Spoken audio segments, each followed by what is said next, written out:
Evo nas i dalje smo u Laksmanđuli, istražujemo, igramo se sa bojama i raznoraznim oblicima ljudi koji ovde žive, pravi Hindusi, za razliku od mekog ganja. Ovde vidite, žene su obučene u sarije, milijardu boja, nakić, šljaštići, ukrasi i tako dalje.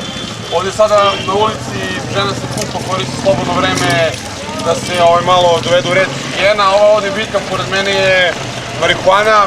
Ona u Indiji raste tako obično uz put i uz ove kanale gde je voda kao korov, ima jako puno.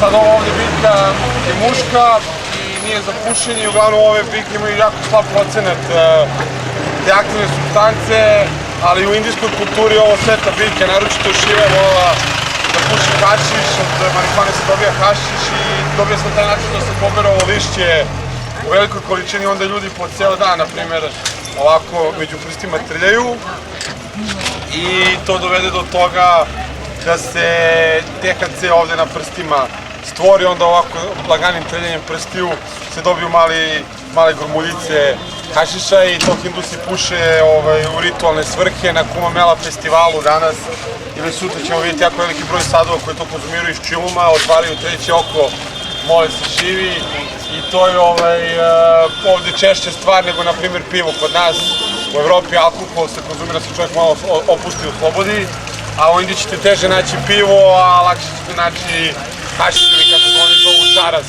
na indijskom se čaras kaže hašiš, semi plastiline. Tako da, jako nelegalna supstanca u Evropi, ali ovdje u Indiji stvar kulture i svakako treba probati to iskustvo.